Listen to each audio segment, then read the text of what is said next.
So what happens to us when we have cognitive distortions? We have negative thoughts. It produces negative emotions, right? And while thoughts define who we are, emotions define how we feel and how we behave to the world. So thoughts precede emotions. This is a very important statement. Thoughts come before emotions. Thoughts are fleeting, they come and go, but emotions linger on. Thoughts come before emotions. Our well-being is dependent on emotions. Our day is nothing more than a string of emotions all tied together. If most of those are positive, you're having a good day. If most of those are negative, you're not having a good day. Quite simple. Emotions control our behavior. This is how we feel. This is how we behave. This is what people see. Another beautiful quote by the Buddha. What we are today comes from our thoughts of yesterday, and our present thoughts build our life of tomorrow. Our life is the creation of our mind. He is the man when it comes to quotes on thoughts. He has so many beautiful quotes. Surprisingly, I'm still in shock, there is no taxonomy or classification of emotions. None. So we took on the task of categorizing 111 of these emotions from the 558 known emotions compiled by James Averill of the University of Massachusetts. And what we did is, we eliminated a lot of duplicates, like if there was a word in the definition of another word, like cheated was in betrayed, we got rid of cheated and we just used betrayed, because we couldn't put 558 of them in here. So, I know you appreciate it, don't you? And we also eliminated words that had dual meaning, like surprise and suspense and anticipation and desire, which could be both good or bad. So we took those out. And then we ended up with 111 emotions on a scale of 1 to 10, with 1 being the worst, with fear and grief and depression and shame and despair and powerlessness, with the 10 being the best, with ecstasy, euphoria, empowerment, bliss, and freedom. Now, happiness is a continuum, right? You can't stay in one point all the time. It goes up, it goes down, depending on what's happening in your life. And so to stay at a continuum of a 10 would be impossible unless you're a Tibetan monk meditating for 16 hours a day, or maybe Hugh Hefner. He could probably stay at a 10 now, don't you think, all the time? So our goal is to stay at a 7. My clients and my students, when they see me across the street, they'll hold up their hand to 7, letting me know, I'm good. So we want to stay at a 7, because look at all those emotions there. Happy, delightful, enthusiastic, satisfied, eager, enthusiastic, having lots of hope and optimism for the future, right? So you want to stay at a 7, and then you want to go up to 8s and 9s. You want calmness, courageous, so that you can do the things that you want to do, get up in front of people and speak, all kinds of those kinds of things. And then living in gratitude and glee, zest and enthusiasm, and having some passion. And then maybe every once in a while hitting a 10, like when your kid wins the regional competition at Odyssey of the Mind. Yay! And then you stay at that bliss for a while, right? And then you come back down to an 8, then come back down to a 7, and hopefully you won't go too far below. But, we're human. And we get tired, and we get worried, and we get irritated and impatient, frustrated, irritated, and impatient, the 3 favorite words of motherhood. Remember those days, ladies? And, every once in a while, let's face it, you're melancholy, you're sad, you get anxious, you're worried about something, and then sometimes you get downright angry.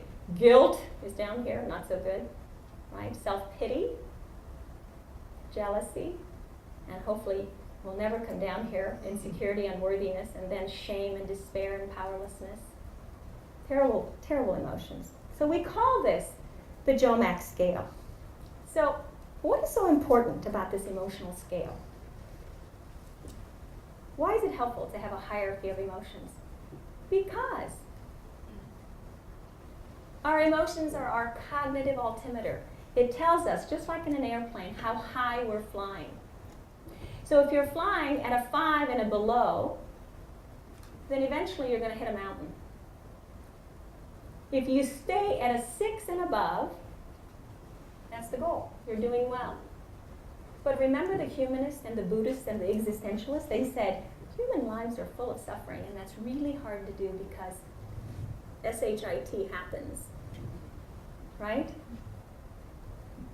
What they didn't tell us, I think they knew it, they just didn't tell us clearly, that most suffering is artificial suffering that we create in our own minds. Mark Twain, wonderful quote. I have known a great many troubles, but most of them never happened. Is that wonderful? We need to post that on our forehead every day. And the reason why I think is because it's so hard for us to live in the moment, in the present moment, you know? And to think about the past with forgiveness and mercy, and then to think about the future with hope and optimism. It's so hard for us because we're always worried. We're always worried that something's going to happen. Nothing's happened so far. We're way over 50, aren't we? Nothing's happened. So let's go back to the JoMAC scale. We're still alive. We're still here. We're still... So do you remember Joe the plumber? Well, he was cruising along at a 6. You know, he was interested, accepted, accepting, amused, comfortable. He was doing okay. I wasn't happy. I wanted to move him up a little bit higher, but he was doing all right. And then he lost his job. Can you guys see? The economy sucks. I'll never find another job. I'll lose the house and car. I'll lose my friends. My wealth will leave me. I'm a loser. I will live in a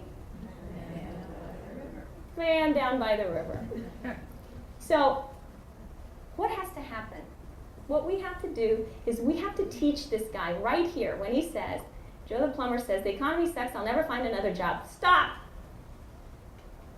We got to teach him the tools of resiliency and positivity so that he knows what to do to stop himself right here, because to go from a 5 to 1, you can do it in a New York nanosecond, and whoosh, you go. So we got to stop him right here. So that's what we're going to talk about. So if we build a cognitive distortion scale, and we put the extreme distortions on the left and light distortions on the right, and we create a scale from a -10 to a +10.